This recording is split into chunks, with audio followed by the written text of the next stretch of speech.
a good start. Always a good start. Welcome, everyone, to the Off Meta podcast. No Off Meta today, just Off Meta podcast. My name's Adam. And I am Tyler. Today we're going to rank the minions from the base 3 scripts, and traveling into town today we have storyteller extraordinaire Ed Gabriel. This is the 4th different pronunciation of my name that Adam has tried in the last 10 minutes, and we're going to run with it. My God, you know the problem is, Ed, it's got to that point now where I'm like, no, say it this way, and now I can't remember what the right way is to say it. So, and it's only been 10 minutes since you told me. So, no worries. Yeah, Ed Gabriel. We were talking about this earlier. I chose my surname. I say I. My wife and I chose my surname when we got married. So because we both wanted to change our names. We wanted to have the same name, but we didn't want to take either of our names because I don't like the patriarchal wife takes the husband's name, and I didn't want to take her name because Edward Wood is not a road that I want to go down. And so yeah, we picked a new surname. Edward Wood. That's what? very romantic. All right. So thanks for being here, folks. You folks might know you, Ed, from the TPI stream, but in case they don't, why don't you tell us who you are? Yeah, I mean, hopefully a lot of people who watch this know me from the TPI stream. I've not been on Off Meta yet, which is actually, to be fair, I've been a talking head on Off Meta. I've not played. But yeah, I got interested on when the Kickstarter went live. I happened to be lucky and live about an hour from Ben Burns in the UK, and so turned up to various conventions and things, and to the point that he just went, can you run this game for me? I need to go get food and, live, because he was running every convention we ever did on his own, and then that just slowly morphed into him getting me involved as an official storyteller and various other things, helping set up the stream. Everything in the expansion info about the newly released characters is mine, and all that sort of thing. So if people haven't heard of me, great, because that means that I can lie to you with impunity. So wait, you're taking credit for all the expanded characters is what I just heard, Ed? Got it. Yeah. Which of those hats then that you talked about that you wear is your favourite to wear? Storyteller. The thing I love most in the community is getting to storytell for people and helping them have fun. I do a lot of other stuff, and a lot of the stuff that I do is the rules things. It's the rules side of things, the tidying up stuff for the expansion info and working out jinxes with Steve and stuff, but that is all just tying into how can we make this the best game we can for everyone to enjoy themselves and have fun all the time. This is the first lie you've heard from Ed. His favorite contribution, his favorite hat is spreadsheet generator. That is a thing I know about him. That is true. My other favorite thing is just murdering Tyler at any opportunity. So every time. That's how I know when he's not the demon. Oh, I'm not dead. Okay. Can't be Ed. Before you were full-grown Ed. You're a full-grown Ed now, right?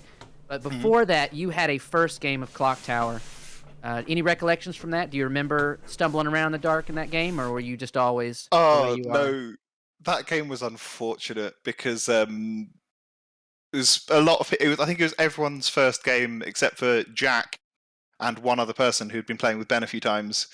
And we were playing at this local game store, and the owner had genuinely turned around to his staff and gone, I don't care what happens, I'm playing this game because I want to try it. And he was sat next to me. Day one, he was like, sure, I don't see any reason I wouldn't say this. I'm the washerwoman, and I know that person is this character. And we were like, you've not spoken to anyone at all privately in the slightest, and confirmed with him that he'd only got one person and one character token. And then we told him he was lying, executed him, and the next day an undertaker came out saying that he was the poisoner. There was a chef with a 1, and there was an empath sat on the other side of the demon that was sat next to him. It was not a good first game, I'll be brutally honest. It was 2 days, and then we played again, and that was a lot more fun. There was a lot of chaos in that second game. I think we ended by executing a saint in Final 4 because we still had a virgin alive, but it was good. Yeah. The first one, train wreck. Second one, brilliant. It sounds a lot like the first game that we had on Off Meta on New Year's Day. I got to say, it was a tough one, that first game on New Year's Day. So, with that in mind, let's move on to the ranking. So today, Ed, you're going to be ranking the base 3 demons. Sorry, the base set minions for us today.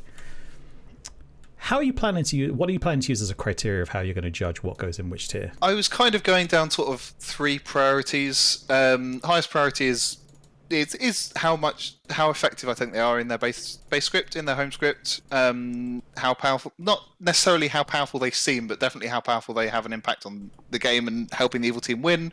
Then how fun are they, just across the board, and then how much impact do they have on a custom script in the same way? Because while we're still doing the base 3 and we still got the base 3 as a template, I think that should be the priority, and then work from there. All right, this is multi-tiered categorization of how you're going to rank your minions. I love it. It will not surprise Tyler in the slightest to know that I've got those 3 priorities in a spreadsheet. Oh, that doesn't shock me. This is my shock face. In any case, so when you think about those kind of criteria, and we look at making these different minions go into other scripts, that became a sticking point for Am and I, and the comparison of how fun this role is to play, or how competent it is, or how effective it is, versus how fun it is for the storyteller to run. That can sometimes be kind of a different set of criteria that you're looking at too. Or in this new world we live in with Clock Tower, which is a spectator sport, right? How fun it is for people to watch versus how much fun it actually is for the people on the team. I'm interested when we get to, it's later on down the list, so I don't want to jump ahead, but I'm interested in when the conversation rolls over to Pit Hag, because I think that might be a more polarizing minion for some of us. Just for you. Just for me. Let me personalize it. It will be polarizing my opinion compared to the rest of you two. Well, are we going to be asking your opinion today, Tyler? Because this is Ed's moments to shine. I'm just going to smile and wave like a beauty queen. Was that beauty queen or drama queen? Yeah, you know me. I'm high drama. Mm-hmm. I mean, I'm pretty sure that some of my choices that I'm thinking of for the tiers are going to offend people as well. So no worries, Tyler. We'll piss people off together. Well, I just want to be clear. It's the reason we're not asking you to rate the Vigor Mortis, right? We don't need your opinion on that. That would have confirmed the thing that I was correct about. I understand. Yeah, the Adam doesn't want that. A tier Vigor Mortis, was that? Sorry, what? I don't know if I now let you rank them or not, if that was just baiting me. He's telling you that letter so that you will let him go through and rate them, and then when he gives it a D, invariably. There is no D tier in Clock Tower. So before we begin, just to give the description of what the Poisoner is. The Poisoner, each night, choose a player. They are poisoned tonight and tomorrow day. And they feature prominently on the script Trouble Brewing. Poisoner, the classic. It is solid. So my 3 levels in this becomes really interesting, because in TB the Poisoner can be everything or it can be nothing. It's not uncommon for a Poisoner to have absolutely no impact on the game with their ability, but it's also not uncommon for the Poisoner to be literally the reason that the evil team win with just 1 critical poison at the right time. So it becomes really interesting in this context. It's quite swingy as to where it belongs, high or low. It's always fun, though. Whenever you're a Poisoner, you have the second level of you're always looking out for who you should be poisoning and trying to work out who the demon's going to be killing and avoiding those and lining up. And then you get onto custom scripts, and it gets, again, I think almost more swingy as a result, because there's just so much more chaos, and the Poisoner doesn't necessarily actually affect some of those things as well as they might do, and in many ways can actually trip you up a little bit, especially if we're talking about poisoning a lot of characters that it just doesn't affect. So I think I'm probably already going to be pissing people off. I put the Poisoner in B tier. Not my favourite. It's not terrible. Oh, Tyler, he's already shaking his head. This is a good start. Here we go. Which minion do you pull out of the TB minion set that you are more excited to play, though? most excited in TB. Spoilers, Baron. Second most excited, Poisoner. Wait, spoilers, Baron's not going in the D tier that doesn't exist? What the hell? I actually think Baron's better than Adam does, apparently, by a margin, but I think Baron is a B. But we'll get to that, I guess. I mean, it's not my tier ranking, right?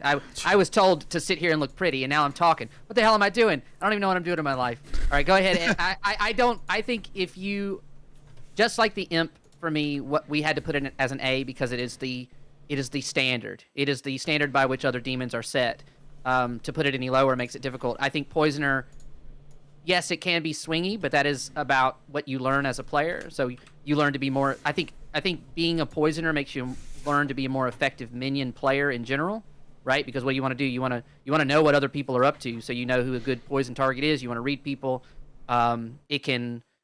It changes the fact that the Poisoner is on the script changes the way good players play because they don't trust their information as freely, or if it doesn't make sense, they'll go, maybe I was poisoned. It changes the way people bluff. I think it deserves a better spot, but okay.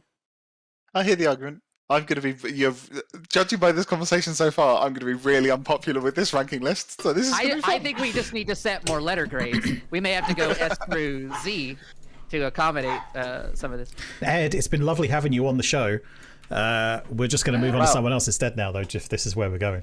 Exile votes. All right. The Spy. Each night, you see the grimoire. You might register as good and as a townsfolk or outsider, even if you are dead. And it features prominently on the Trouble Brewing script for all you noobs. It does. We're attacking our viewers now. Love it. The Spy. I love The Spy, personally, for a lot of reasons. A lot of those, to be fair, are to do with the fact that I find it relatively easy to look at a grimoire on the first night and remember it, and therefore I don't necessarily need to to look at it again in order to get all the advantage out of The Spy. But I'm aware that different people have different issues with that, especially people who've storytold a lot less, find it a lot less easy to look at a grimoire once and have tracked most of it. And there is a reason that Stephen felt the need to put the misregistration on The Spy in order to give it a little bit of a boost. The Spy danced between A and B for me quite a lot when I was trying to work out an order here.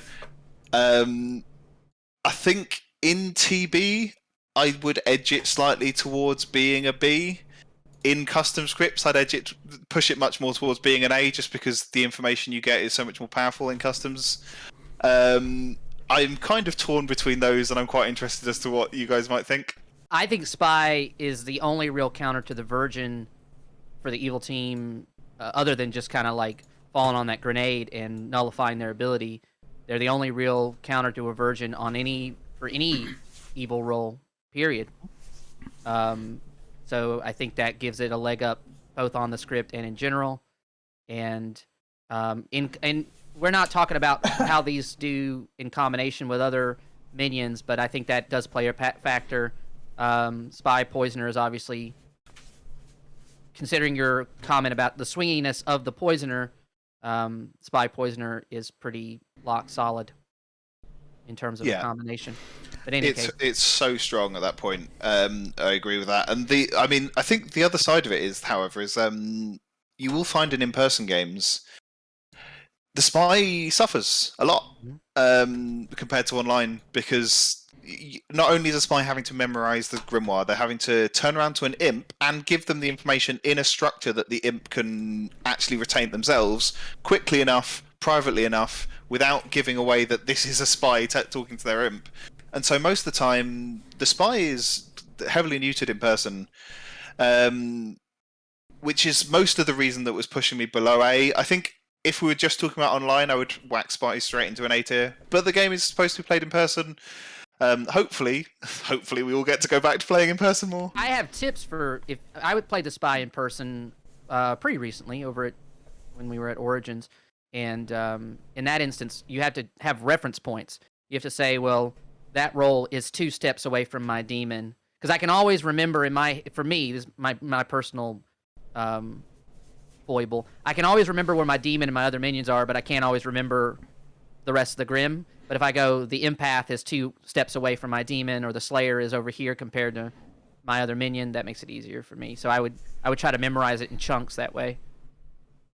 I mean, that's what I mean when I was saying about you've got to give it to your demon in a way they're going to remember. And similarly, your Poisoner. Now that I know your brain works like that, Tyler, I look forward to playing in person with you. Because now I know how to pass you that information as quickly as possible. But you do get some bits like that, especially because the online norm is you just run around the town square and go, this person's this person's this, this person's this. And people don't associate that. It doesn't lock for a lot of people. And so yeah, like you say, you need some method that fits in with how people think and how they remember. So did you land on A or B? I think I am an A, especially because we are TB focused. And like you say, the virgin prevention is a lot. Hold on. I was going to let that slide, right, Tyler? But Vigor Mortis, you talked about like the Vigor Mortis minions like have to be dead for them to be useful, and I like the spies an A tier because they can fucking die to the virgin. Like what the fuck, Tyler? Get out of here. Sorry. Anyway, continue. Spoilers. Wow, it's only been 2 weeks and you're still a little sore. You even had a week off. I gave you last week to recover from the lashing you took from Chad on your Vigor Mortis opinion. Chad agreed with me. They did not. That's not true. Chad agreed with me. You have what's called confirmation bias, my friend. If that's what it means by Chad agreeing with me, yes, I do. All right. Scarlet Woman. Scarlet Woman. If there are 5 or more players alive and the demon dies, you become the demon. Travelers don't count. They don't count. Travelers don't count. I don't count. You guys need to talk about this. So Scarlet Woman also TB. Scarlet Woman is the best minion for newbies. It's also a great backup plan for a lot of reasons. This is, again, I'm going to say this a lot, that minions are very variable based on their context. The Scarlet Woman is great in a big game. It is, I'd almost say, the most powerful minion in TB in a 15-player game, because your Poisoner's got a low chance of hitting anyone, your Spy's got a huge amount of information to remember, a Baron is basically just knocking the outside account up, which is also information, and your Scarlet Woman just makes it so that literally every person you executed is a potential demon candidate. And that's so powerful in terms of just worlds you can build as an evil team. There's no reason not to be able to go, oh, but what if this person was the imp and we've got the Scarlet Woman, and that's why their information doesn't line up with this world I'm trying to build. The Scarlet Woman is amazing in a big game. Conversely, like you say, it cuts off at 5 players. If you're starting with 7, the Scarlet Woman, limited function in that game. Having said that, just because it allows plays, and in many ways it allows 2 evil players to make big swingy plays. We'll talk about the Baron later. We spoke about it to a degree with the Spy. The Spy and the Scarlet Woman are both minions that can go out there and go, I'm going to do something big, and if it goes wrong, oh well. In the Scarlet Woman's case, that's because they are a backup plan for the demon. If they do something big and it fails, at least the attention's on them, not on the demon. And the advantage with the Scarlet Woman is that the demon and the Scarlet Woman can go out there and swing big. And if both of you fail, yes, you've got an issue. But if only one of you fails, the other one's still there. So the Scarlet Woman is A tier for me. Wow, I did not see that coming. You know, when I was like putting the list together and thinking, what are we going to review, and going, you know what, it should be just the base 3 minions. I stopped and when have I ever put the Scarlet Woman on a custom script? I put it on a lot. Okay. I thought about it afterwards, you know what, maybe I should, because it's a good get out of jail card for the demon if they're struggling, and it might help with some of the games for, you know, in custom scripts, but I don't know that I've ever put it on a custom script. I think people sleep on the Scarlet Woman a lot. I think that's what's also relevant is that certainly historically, when people were writing earlier customs, they were writing them for playing in person, and most groups aren't that big, so you tend to be playing in the 7 to 10, maybe 7 to 12 at most player count range. And like I say, the Scarlet Woman's not as special in that player count. But if you're consistently getting big numbers, that's where it shines, and that's where you start writing scripts specifically for that. I think, Adam, you've played a few of my customs where you literally looked at them and went, you wrote this for your group, didn't you? And it's like, well, yeah, because we play big games, and I write big game scripts as a result. And actually, when you play them with single minions, it doesn't go very well. But it's because they're written for, the 11 to 15 player count. And the Scarlet Woman is great for that, for me. Well, I would also say that the Scarlet Woman also would almost perform better on a non-TB script or without the imp. And the reason I say that, I mean, it works fine with the imp, but the imp kind of duplicates that ability in a sort of way, being able to transfer who is the demon. So it already has that air of, well, they died at night. We don't know if they're good or if we don't know if they're evil based on that. Whereas the Scarlet Woman with another demon, a Nodashi, now it's the poison has been moved around the table or something like that, can be pretty helpful for that less mobile demon, and obviously can have a big impact on the game. Yeah. Zombies, Scarlet Woman would be pretty. It's almost unfair. I was just going to say that there are some actual demon combinations that are just going to be absolute bullshit to play against if you put the Scarlet Woman with them. But Scarlet Woman Al Hadik, maybe. Yeah, it's pretty rough. It's almost creating that level of whack-a-mole with the Scarlet Woman that you get with Little Monster sometimes. So just be careful when you put it in there in your custom scripts. But also the fact that you name I think pretty much all of the the Kickstarter demons that aren't no minions. It's great with. Little Monster Scarlet Woman is amazing. That's a really happy place to be in. There's also a lot of the other minions if you're going outside of TB that the Scarlet Woman plays really well with. Because one of my favourite combinations is Pit Hag Scarlet Woman. You can just turn people into demons with impunity as long as you don't turn your Scarlet Woman, and your Scarlet Woman's always just hanging out, going, yeah, that's fine. When they die, I'll catch it. It's not a problem. You do whatever you like. There's loads of combinations there. DA Scarlet Woman works really nicely. Gives you endless backup plans. Witch Scarlet Woman is a particular favourite because you can witch kill your own demon and use it to sell the demon's information and sell that they weren't a demon previously. It's great. Oh my god, that's all of these things are bullshit that you're talking about. Just want to say, all of these things are bullshit. All right. I just want to do it again because I might have been muted for chat when I did this to begin with. Scarlet Woman. If there are 5 or more players alive and the demon dies, you become the demon. Travelers don't count. The Baron. There are extra outsiders in play, plus 2 outsiders in brackets. Ed, take it away. You already led with this is going to be given a more preferential position than we would have expected. So it can't go S tier. It can't go S tier. I mean, you two are going to hate this. You're going to hate this, and I can't wait. Baron is S tier. Fight me. Sorry, I didn't hear you. Repeat that again, Ed. Baron is S tier, and there's nothing you can do about it. It is the most successful minion in TB. It is unbelievably powerful in context. Again, it allows you to make plays. It takes out 2 good abilities from the game, and it lets you just do anything. It's even better, and people are going to hate this even more. Again, you talk about people not putting Scarlet Women in custom scripts, Adam. People don't put Barons in either, and they should, because the Baron's actually really powerful. A lot of people look at the Baron and go, because in TB it's so often sort of soft confirmed with outsider claims. You go, well, we've got a butler, a saint, and a recluse claim, therefore we must have a Baron. Job done. Don't have to ask any more questions. It's only if we get to the late game and all 3 of those are still alive that we have to worry about them. That's not true in custom scripts, because most of the outsiders tend to be quite sneaky, tend to hide, and the Baron becomes absolutely horrendous for the good team in a custom. It's powerful in TB, but it becomes absolutely just chaos because the Baron itself gets to do whatever they like. They can claim anything they like, not least because, unlike in TB, there's no imp that's going to star past them, so they're off. They're not going to catch. They're just a chaos machine, and they've already put 2 more outsiders in, which are in many cases going to be extra loss conditions. They're going to be extra misinformation. They're going to be extra trouble for the good team, and those outsiders aren't trusted in the same way as they are when you've got open outsiders like TB. I thought coming into this, I was going to have to make a case for why the Baron was better than people thought, and I am not in a position to now walk that back.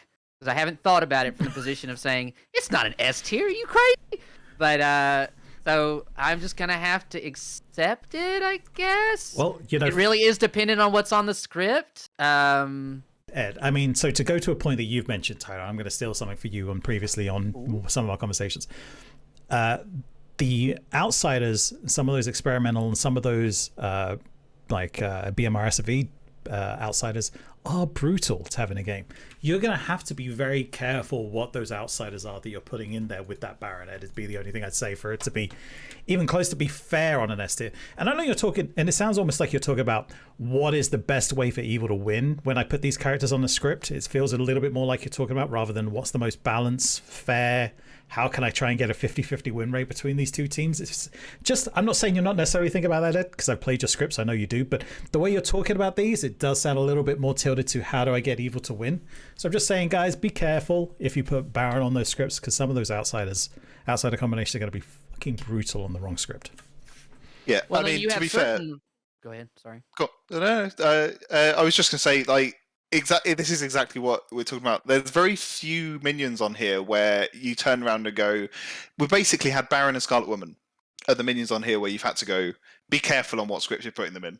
That's how powerful a minion is. Like, you don't usually do that with minions. I mean, you do with some of the Kickstarter ones, but that's usually a demon thing. You usually turn around with demons and going, you've got to be really careful whether you put this with this. And there's like one or two townsfolk. There's a couple of outsiders, but the fact that the Baron is one of those minions where you're turning around going, "Oh, be careful where you put it in a custom script." That's how strong the Baron is.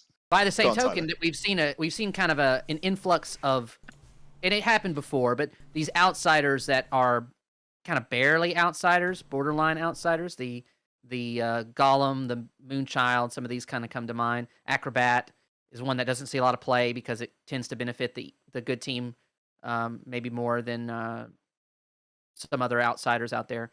But it would be interesting to see how the Baron works with a mix of outsiders that are hidden. If you've got 4 hidden outsiders on a script, that's mean to begin with, right? But if you have a mix of kind of like these very utilitarian outsiders plus some of the goon types, the lunatic types, mutant, that kind of thing, I think that would be a pretty interesting set of outsiders to pair it with in a custom. All right. Well, with that in mind, that's the Trouble Brewing rolls. We're already off to a hot start, everybody. As we get into Badman Rising, we're gonna start with. Well, I'm not gonna bury the lead. This is my favorite minion. It's probably my favorite role in the game. If he doesn't give him an S tier, I think this is gonna end the podcast. No big deal. No pressure, Ed. The Godfather. You start knowing which outsiders are in play. If one died today, choose a player tonight. They die. -1 or +1 outsider. All right, Ed, where are you ranking it? It's not that Tyler's trying to lead the witness or anything, but don't listen to him. Don't listen to him. I won't hear the end of it if you agree with him twice. I'm really curious as to what Adam thinks about this now. I think the Godfather's a great minion. It's one of the few that's outside of manipulation. It adds a lot of potential. I think there's a lot of risk with Godfather, and especially if we're talking about, you're saying about balance with storytellers.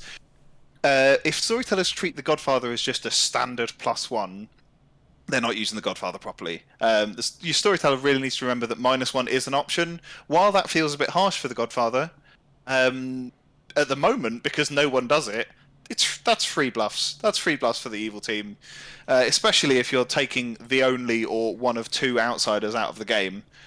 You're turning around to the evil team and going, feel free, you can bluff up to 2 outsiders and just skirt under the radar for the majority of this game. That's powerful. I think what we get a lot is people focus very much on the kill ability of the Godfather. That's good. It's a little bonus. To me, that's not necessarily what the Godfather's for. The quick key of the Godfather isn't like, oh, we get to kill people. That's a bonus that just means that even when town realizes that there's potentially a Godfather in play and therefore that the outsider count's been changed, they can't afford to just kill those outsiders to make sure. The Godfather's sort of putting them in and protecting them at the same time, which is a great combination. In BMR, it has its pros and cons, because a lot of the balance of BMR is around who dies and who doesn't, and especially who dies during the day and who doesn't. And the Godfather doesn't influence that; it only influences those night deaths. There are certainly times when I'm sat in a BMR game as a demon, going, "I really wish I had a DA right now, not a Godfather," and vice versa. I think it does potentially, it's great. It gets a lot of use in custom scripts. It's never going to be a minion I'm excited about pulling out of the bag. It's always the cool Godfather. I can play with this, which puts it in B tier for me. But Tyler's not going to like it. I could see the breath coming in. B tier? Wow, you set me up for an emotional letdown there, Ed. That's okay. I love We can you. still be friends. Sorry, Tyler. What do you reckon, Adam? Can you accept that? Yeah, I can totally accept that being in B tier. I would say this: the number of times I've seen a Godfather cause the wind for the evil team, I don't know if I've ever seen it. Right? I mean, you're right. I think I did at Origins. Watched it exactly at Origins. Once then, Tyler, congratulations. Once in 2 and a bit years of playing this game, I've heard of a Godfather causing a win. I'm not, and that isn't like, I don't mean to be funny about it, right? But that's the reason why I'd say the Godfather isn't A class, right? I've seen the Spy fucking dominate games. I've seen Scarlet Woman. I've actually seen Poisoners dominate games. Never really seen the Godfather do it. Yeah, I mean, that's a good point. I hadn't thought about it in those terms. And yeah, I agree. I've seen certainly all the minions that I'm ranking S and A literally define the game, and you look at it afterwards and go, if the minion hadn't done what they did, that game is a good win. So I like that line. I like that line of thinking. I think Adam has a preference towards dominant play styles. He likes bullying people around, both verbally and mentally, and that is not the only prerequisite to being a good minion. This is a travesty. But let's move forward. All right, I think I found the thumbnail. All right, next up, the Devil's Advocate. Each night, choose a living player, different to last night. If executed tomorrow, they don't die. DA is like, I think we spoke about in the past how T-Lady sort of defines a lot of the concept of BMR. The DA, I think, defines a lot of the concept of BMR on the minions. It's such a simple ability. But it's so useful. I think it's very, very swingy online in terms of its utility. I think people slightly sleep on the DA. You can get up to a lot of shenanigans. You can do a lot of really useful things. Especially, you can throw a lot of shade around. I love the fact that more and more people are coming around to the Chaos DA that protects good players, because as people always say, if someone doesn't die in BMR and they've not got a solid T-Lady reason not to, they're going to get executed again. And as a DA, that's brilliant. That's exactly what you want. That's 2 executions gone. That's 2 sets of night actions for the demon to potentially get out from under a courtier, to be able to charge and kill as a PO. You get a lot of advantages for your demon by protecting, and it kind of doesn't matter who you protect, especially if you can manage to do a protect on a minion that gets executed twice, then a protect on the demon before they then get executed themselves. That's 3 days. That's half the game. You're literally dominating the game in that respect.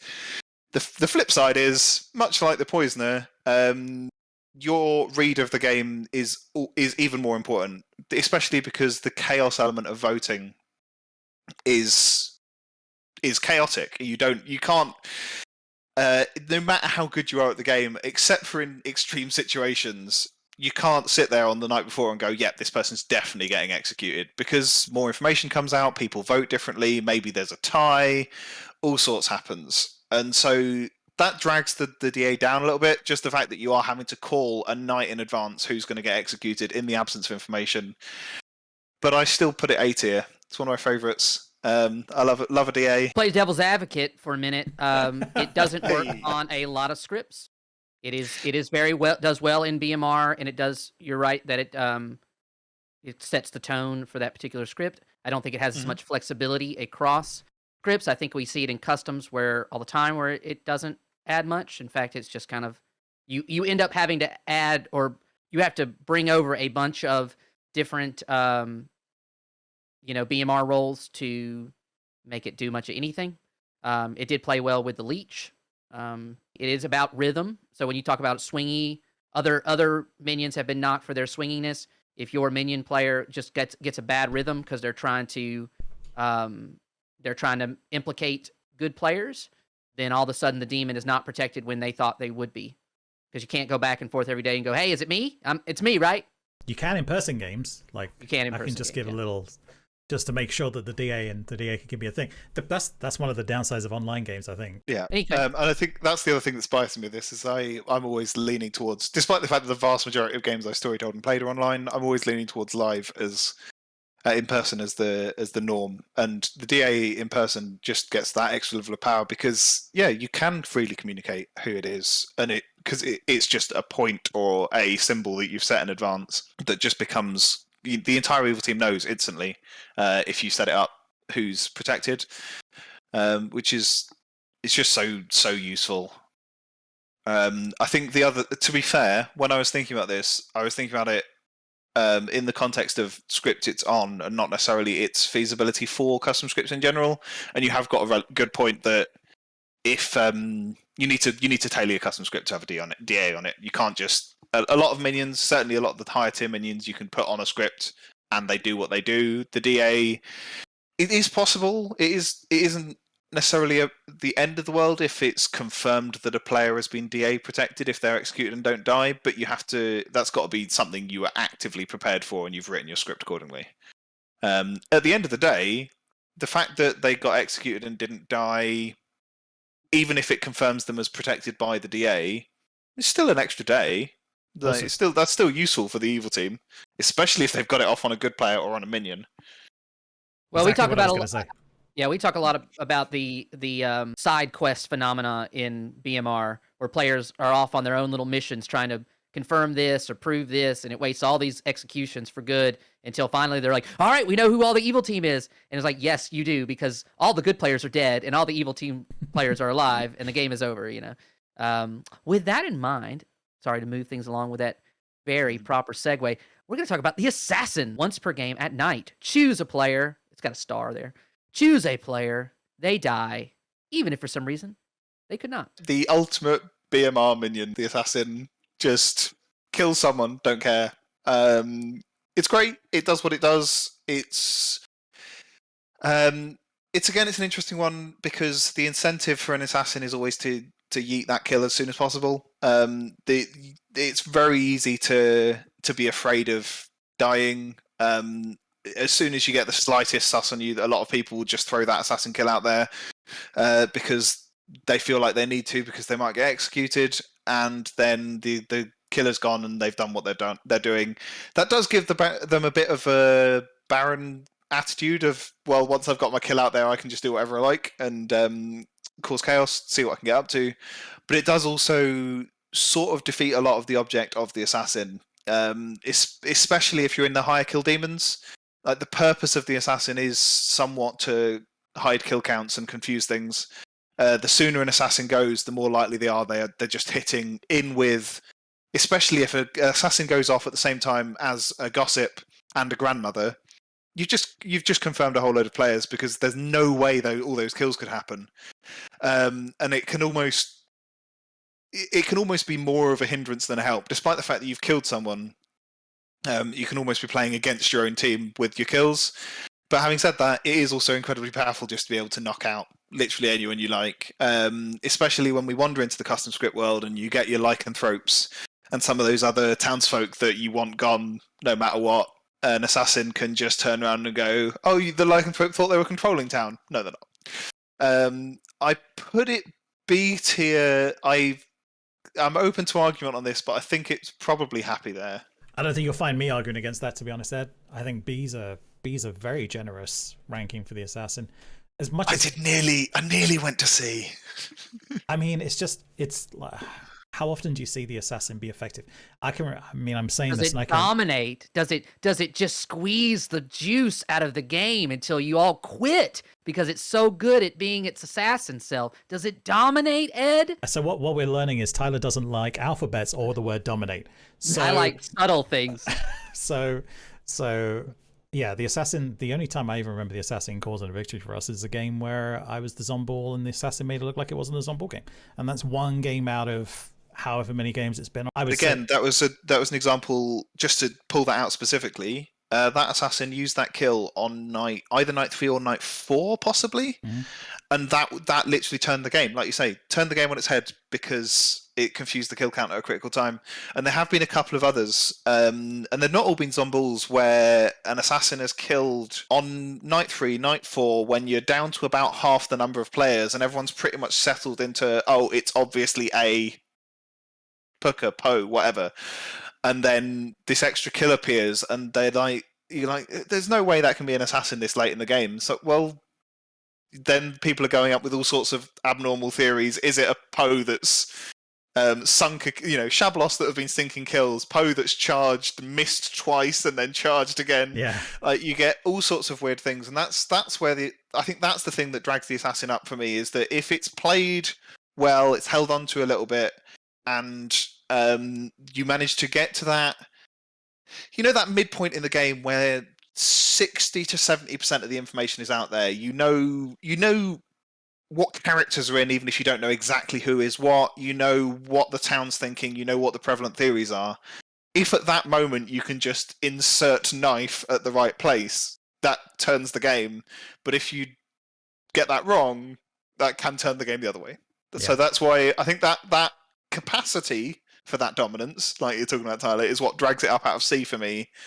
But the difficulty of that is what keeps it down in B. Well, let me ask you about a role that is a game changer, has the opportunity to really win or lose a game just by its very text. The Mastermind. If the demon dies by execution, thus ending the game, play for one more day. If a player is then executed, their team loses. I'm just going to lead by saying that this is a C-tier minion for me. It's just, I think the fear of a Mastermind has done more to do anything to town than any Mastermind has ever actually done. And I know that's part of the ability, but it just... you never feel like, with a Mastermind in play, it's helping, unless it really suddenly does. And even then, quite a lot of the time, the pressure of trying to make a Mastermind win happen is what kills it. I think that if we're using that metric that Adam's mentioned a few times of how often does it dominate a game, the way it dominates a game is by not being in play and town feeling they need to execute people again because they're worried about a Mastermind. The Mastermind being in play isn't actually helping that necessarily, especially because people are so worried about Masterminds in BMR, I think disproportionately worried about Masterminds in BMR, that they cater to it unnecessarily. And so this happens. And so this is always a swinging needle. If people keep catering to it like this, then it'll be less and less powerful unless people specifically play into it. And then if the needle goes the other way, then you do get to do your surprise Mastermind wins day 3, day 2. But until that meta changes, especially on the online space when all the information is so controlled and everyone can record all their information in their grimoire, that just completely neuters the Mastermind for me. Anything you want to add, Ty? Not really. I think the Mastermind affects the rhythm of the game in a way that makes it, regardless of its effectiveness, it leaves a weird taste in my mouth because of the, double tapping for the Zomble is enough for me. I'm pretty happy with that. But when we get into triple tap territory, I'm just like, oh my gosh, I'm exhausted in the wrong way. So, but I don't know. It has a conditional game ender. It does a thing. It changes the way people play. So by certain metrics, but it has no information. It has no kill power. It's very, a lot of players that get the Mastermind are trying to set themselves up for the Mastermind win, and then because they can't get there, they can't set those conditions. It hasn't really had much impact at all. Yeah, I think you've raised a really good point there that is in my notes, and I completely forgot to mention.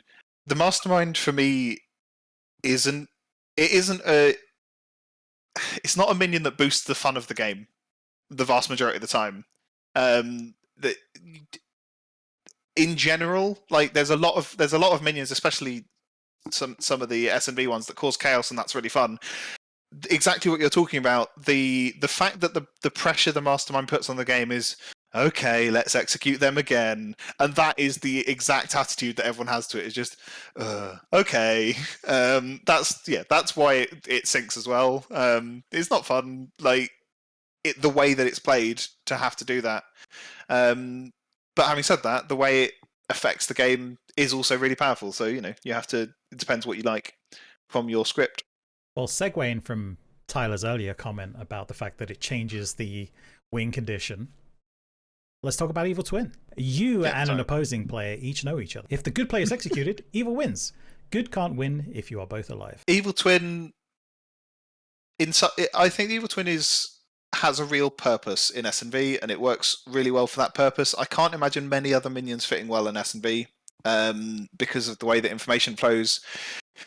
I do think that especially we're talking about online spaces. The Evil Twin is very much hindered by the way that it gets played online, and it kind of has to be played online. I think the Evil Twin is a much better minion in person. It's a so much better minion in person for two reasons. One of which is that in the online space, the only way really that you get any idea of whether which of the twins is good or evil is based on information and then tiny bits of social read. And that's not what it's for. In person, you're identifying evil twins with social reads 98% of the time. And that's a lot more fun. Having said that, people are almost entirely playing online, so there is a balance here. I think there's a lot of things that make me sad about the Evil Twin, but most of them are the fact that things like the hidden Snake Charmer Evil Twin is no longer so much of a thing, and various things like that. I think that was that always used to be a fun potential. I would love to find more ways for hidden twins to be a very viable tactic than it is at the moment. People are doing that. People are swinging the overall attitude to twins towards it being acceptable to hide your twins. But that's a slow progress. I think the fact that the instinct with twins is to go, well, we'll shout about it because this is a game loss condition, so we'll talk about it, and the evil team knows already, so they're not going to kill the twin accidentally, blah, blah, blah.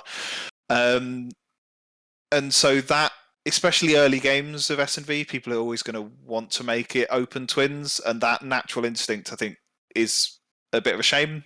And while it is a game extender, it's not generally my favourite one. If when you've got, bearing in mind in terms of the game extenders I've got, your Scarlet Woman's relatively high, but Mastermind is right down low. Evil Twin doesn't extend the game in an exciting way. Most of the time you can sit there and go, okay, well, there's been no kills again. It's an evil. We're now just down on the twins. We've just got to choose between them. We can sit here and see if there's any more information we're going to get, etc. And that's not, again, it's not necessarily the most fun thing, especially when you are sat in that. There's no reason to do anything but wait for night after night of evil twins getting savant info until we decide which one of the two we want to kill. So it's very meta dependent, but I put it C, and I may get some hate for that, but I also may not. I do particularly like the Evil Twin, especially when people play it differently. I think it's an opportunity to go to the fellow Evil Twin player, the good twin, and say, hey, just so you know, like, how do you want to play this? I'm open to different ideas or approaches to how we're going to play this as a pairing, because it will be isolating for both of us if we allow that to happen. And then I also think the game extender thing, I think you're undervaluing it a little bit, because it means that the good team has to execute on days, on a player count when they might not have otherwise. They may have just gone to sleep, but instead they've got to make a decision now. So that might take your percentage of picking the wrong, of them picking the right demon from 25% from 33%, and so that benefits your team in that way. The conditional game ender thing is nothing to sneeze at. I know it doesn't happen a lot, but it's a mix. When you mix all those things together, I think it actually makes it, and they know something. They know what that player is. We had an interesting game on Off Meta the other day where we did Evil Twin Choir Boy, and that was a fun little face-off because they both came out with Choir Boy information, So I think all of that can be pretty interesting in terms of the way it makes chaos for town and pulls the focus away from your demon. the Mastermind's goal is to fly under the radar. So you tell me it's a C, okay, but this thing that takes all the oxygen out of the room, focus is on the twins. It's it's these people with competing information, and if they're open, or if they're not open, then you just got people seeding bad information all across town, unchecked.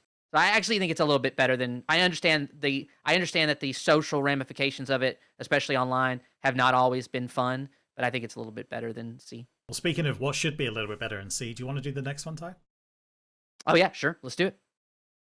The next role, I don't know if this is better than C. Maybe it is. We'll see what Ed thinks. It's the witch. I'm not a witch, I'm your wife. Each night, choose a player. If they nominate tomorrow, they die. If just 3 players live, you lose this ability. Look at my keys. The editorial notes are my favourite bit of the ability now, Tyler. That should have been the flavour text for the witch. I'm not a witch, I'm your wife. Anyway, I like the witch. I think the witch, without the witch on SNV, you lose a lot of. The script struggles a lot more because the freedom of nomination becomes its own problem. You do see this in some games where the fear of the witch is so crippling that actually town almost loses just off that. Just off, you've got one witch kill day one. Especially if it's hit one of the few information rolls that happen to be in play. And then the town spends the rest of the game going, oh, we want like 1 or 2 people to nominate, and we want to nominate the right people, and they spend all their time focused on that. And there's this massive concern about witch kills, and it drives the momentum, especially when, and also especially in SNV. SNV is one of the scripts that you do end up with a lot more vote counting. You end up with a lot more tied votes, I think, in SNV than you do in some of the, certainly in the other 2 of the base 3. I think you get a lot more back and forth, you get a lot more split views. Either this is true or that's true, and people are going to vote for both of them. And therefore, the witch basically turned around to one of those 2 parties and going, well, we've got away with this nomination and got that person on the block. Are you really going to nominate again to try and put someone else on the block when there's a risk of a witch?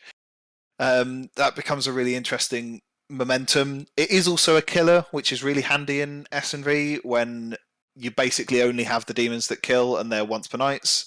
If you're starting with an odd player count, 1 witch kill is a day fewer. And if we treat that as the expected value of a witch is 1 witch kill in the entire game, you've taken a day away from town. That's an execution that's gone out of town. At the potential of soft confirming 1 player is good, but you are also taking away an option. That execution they would have had would also have soft confirmed a player as not the demon. So, that doesn't necessarily mean too much. I put the witch as A tier, and Tyler's already frowning at me. I just don't think it's A tier. I think it's okay. I think that rhythm, that what you're talking about of scaring people from nominating is actually less fun. It is effective, but less fun. So when I think about its fun quotient, I see a lot of self-cursing witches, which is like, I guess it's meant to confirm them as good in some way, which it seems viable enough-ish. But you're expecting kill value out of that roll went towards your own team. So, I mean, I guess I don't know what that is on balance. It seems less valuable than being A tier from my perspective. On the fun point of view, I'm not sure I agree about. I mean, the not wanting to nominate does drag some fun out of it, but also when someone dies to a witch kill at a critical moment, like that is intense. Cool. That can produce celebration. Like when Gambling Days dies day 1 again, like that's hilarious. There's a lot of potential out of the enjoyment of a witch. It's specifically the witch killing is always fun. You're right that the witch nomination is a drag, but the witch kill, by contrast, is a big moment. I think it is a good cover for a minion afraid of like a town crier going like, yeah, I don't want to nominate. I'm afraid I'm witch cursed. So that's good on its native script where it lies. That's fine. I can disagree, and we can move along. You sweet summer child with your witch. Adam, have you got any thoughts on that one? No, I would say the only thing I'd jump out to what you just said, Ed, we're over now, is that the assassin only gets 1 kill. So if the witch is on average only going to get 1 kill, I'd say it's probably closer to B than A based on that. But the fact that the added fear it adds to nominating is maybe what pushed it up. I would say it's somewhere. It's a low A if it's an A, in my opinion.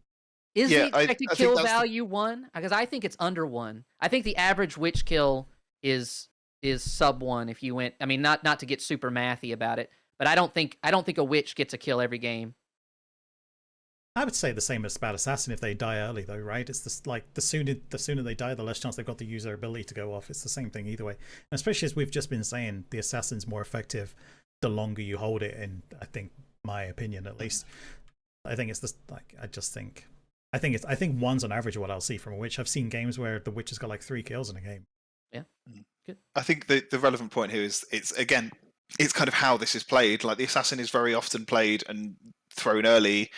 Witches very often survive for quite a while. Like I would say that witch is probably the minion I most often see in a final 3 with a demon, because they survive for a while. Because every witch has the incentive to hide, in a way that some of the others don't necessarily have the same incentive to do, and because unlike the Cerenovus and Pit Hag, they're not shouting abilities. Like if someone's witch cursed and they don't die, no one knows if the witch is alive. So witches tend to live a little bit longer, in my experience, because of the way that it's played, and that also adds potential as well. Because again, like you're talking about, you getting down to that sort of 5 alive, you getting that witch kill at a critical moment.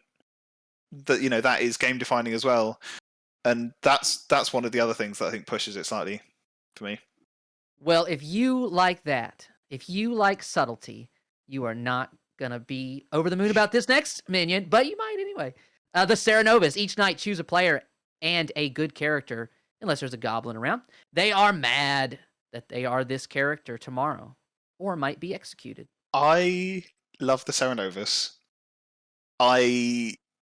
Where I genuinely, this could go in any one of 3 tiers for me, and I've got it in all 3 of them at the moment, because it really depends how you play Madness. It really depends how your group approaches Madness. It's always going to be subjective. I think the Cerenovus is one of my favourite minions in a group that really commit to their Madness, because especially when played subtly, especially when people are wary of the risk of getting executed and how much, again, this is taking away an execution from town. This is the same argument I made about Witch. If Cerenovus gets 1 Madness execution off, which, again, to be clear, is well above their expected value. You don't expect a Cerenovus Madness execution. That's literally taking a day away from town. Admittedly, at the potential of the risk of confirming that you're a Cerenovus in play.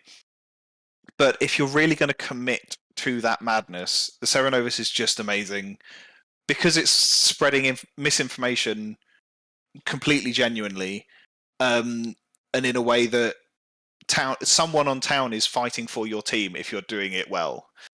I would love to put it in S tier with that in mind, but I'm also aware that other people play with the Cerenovus and they have different levels of madness and different levels of commitment to that madness. I think what happens quite a lot is that we get Cerenovii. Are we going with that as the plural? That survive for a long time and end up implicating people as good or evil based on their choices. People get to confirm, there's definitely still a Cerenovus in play, so we know that both minions are still alive, so these people have to all be good and we can trust all their information. All of that sort of thing becomes its own problem. It can be a silent minion, and that's the one I love. If you're a Cerenovus that got lucky on day 1 and hit someone who survives the entire game, has crucial information, and you never let go of them, that can literally define the game. And I've seen it, and it's been absolutely amazing. Because I've seen a Flower Girl get locked down by a Cerenovus for all 5 days of a game. And the only point that they felt that they could try and get their information out was on day 4 when they got executed for it, and then they got remade mad the following day. And it just, again, because this was in person, they didn't even get to give out all their information. Like that flower girl has gone. They know that the demon is one of two people. On day 4, there's 6 people alive. They can execute both these people, and that flower girl's gone. I'm actually the flower girl, one of these 2 people, and I went, nope, shut up, go to sleep. This person's been executed.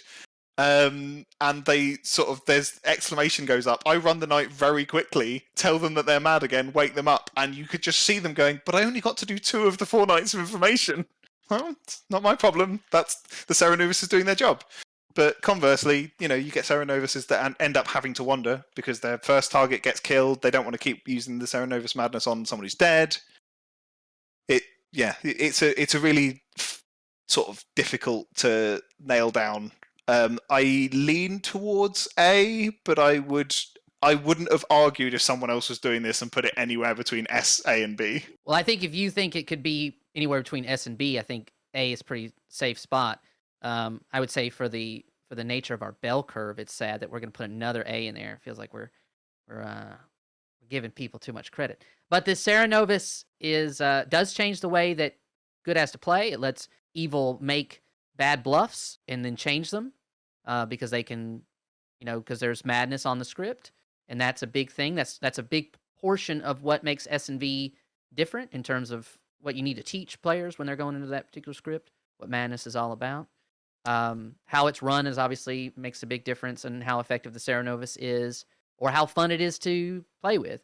And, so that would be my only argument for making it A tier instead of S tier would be it's not some people don't enjoy being madlocked on a very visceral level. Like it's different from having their information confounded in a way that I have to respect. I like being mad. I like applying madness to players, but some people really, really get, they have a very unfun experience with it. So that would be my only thing, but I think it's good to go in A. What do you think, Adam? I'm fine. Where is it going, Ed? Are you deciding A or? I think I'm sticking with A, with Tyler agreeing with me, which is, concerning considering I pissed him off at every other stage of this. Just shows you when you got it wrong. I will say when you look at your tier list as we go away, because we're running out of time, we got one last roll, and this is going to take up a lot of time, I imagine.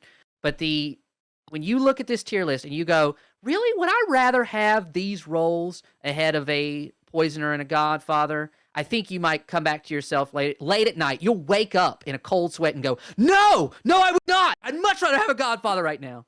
In any case, we're going to move along to our final minion from the base 3 scripts. You want to tell them the ability, Adam? It's the Pit Hag. Each night, star. Choose a player and a character they become, if not in play. If a demon is made, destined or arbitrary. Cool. So should I just put this in S right now, Ed, or? This is actually another area where I'm going to upset people, so, hold on to your boots. I love the Pit Hag. I love it on many levels. I think it's just a great character. I think it's really fun to play. I don't think it's great. I don't think it's that useful for the evil team in many ways. A lot of the time when you're playing Pit Hags, they struggle, especially in S&V. It's so fun to play. It's a lot of fun to be Pit Hagged a lot of the time. It's a lot of fun to deal with games with Pit Hags in when you're dealing with that potential. It is also, by orders of magnitude, in my experience, the lowest win rate of the S&V minions. Because the Pit Hag is so loud, it's so confirmable. What you would think would be its major benefit, that it can move the demon around, has such a strong tell which is unfakeable. You can't. It just doesn't have the same benefit. I'm still talking S&V. It doesn't have the same benefit that it might have done otherwise. It's so much fun to play. It's not actually the best minion for the evil team. I would, and again, Tyler's just looking at me, and I know that this is going to be unpopular. I would rather have a witch and a Cerenovus, or a Cerenovus than a Pit Hag, and therefore the Pit Hag has to go in B tier. I'm not upset about that at all. I'd put that sumbitch in the C tier because it loses. It's a loser. It dominates and gets nothing. It's sound and fury signifying nothing. Pretty much. But I think it is fun. People enjoy it. I'm not big on the Pit Hag. Adam is big on the pit hag, right? Though, Adam. Yeah, but I'm going to save that for another session because we're going to go through these minions 3 more times. So I'm going to save my pit hag opinion for people that deserve it. Hey, you didn't give me a deadline. No, it's fair. They said they wanted more Ed in chat, so we gave it to him. So anything else you want to add to this entire assembly? I think it was interesting that you phrased it as if you're sitting there as a demon going, I wish I had. I genuinely think this is pretty close to... The Baron's a bit weird because it has a setup effect. So during the game, obviously I'm going, oh, I wish I had this right now, but that's because the Baron's already done its thing. But apart from that, I think this is genuinely the ranking of if I was sat there with the lower tier things, the wish I had are all higher, and the wish I didn't have are all lower. I think I'm quite happy with this. I think it feels a bit weird to have Baron on its own in S tier, but also I look at all of the A tier ones and go, yeah, but they don't belong there. So there it is. Well, chat, that is Ed Gabriel's. That's how you pronounce it. That's how you say it. Ed Gabriel's tier list for the base 3 script minions.